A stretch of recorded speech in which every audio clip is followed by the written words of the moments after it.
Hola chicas, hoy les vamos a hablar acerca de la fenomenología. Espero que puedan entender el tema.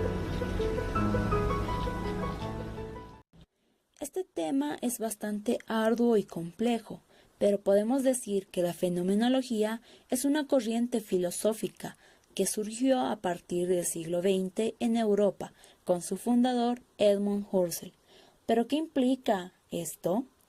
Para la fenomenología, los fenómenos de la experiencia se perciben tal y como se muestran en nuestra conciencia, sin recurrir a otras suposiciones.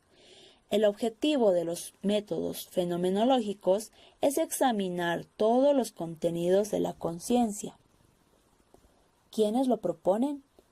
Básicamente tenemos a tres autores fundamentales: Edmund Husserl, Immanuel Kant y George Hegel.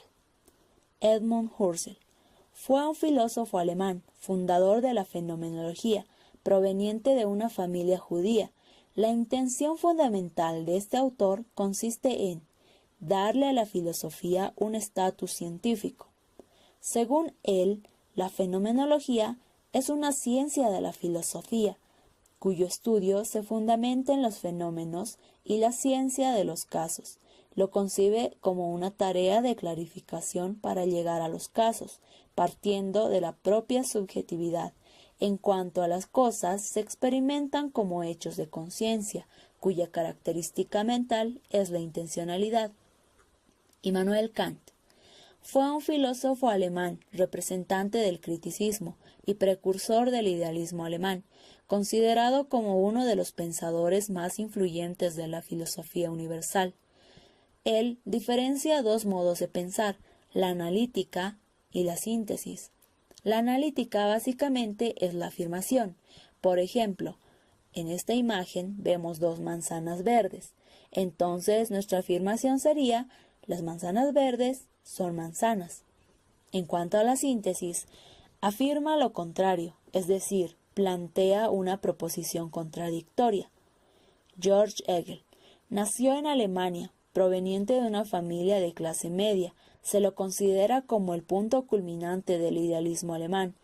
El idealismo se da a finales del siglo XVIII y comienzos del siglo XIX, el cual surge a partir de la obra de Kant, en el cual se rescata tres puntos fundamentales: el romanticismo, la ilustración y el contexto histórico de la Revolución Francesa. George Hegel dice que para llegar al conocimiento absoluto se debe llegar por momentos dialécticos.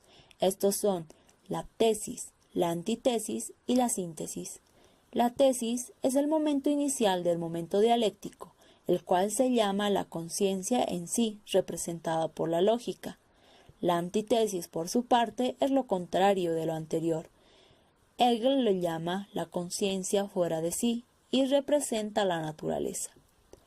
La síntesis, por su parte, Hegel lo llama en sí y para sí, y es la unión de las dos anteriores, es decir, la unión de la lógica y la naturaleza. Hegel lo llama el espíritu absoluto. ¿Pero qué es el espíritu para Hegel? Podemos decir que es lo más fuerte y profundo, lo real de lo existente, la fuerza de todas las fuerzas, es la conciliación del sujeto pensante por el objeto pensado. ¿Cuál es su relación con el trabajo social? Los soportes básicos sobre lo que tradicionalmente se ha apoyado la intervención de los trabajadores sociales han sido la observación, la comunicación y la creatividad. Nos referimos a ellos para establecer un perfil que nos facilite concretar unas formas de intervención familiar. Propondremos una forma fenomenológica de intervenir que consiste en mirar lo que ocurre y en estar atentos a la solución. Marca la dirección de los propios fenómenos. Hasta hoy, la mayor parte de los fenómenos de intervención se han fijado en el porqué de las conductas de las personas.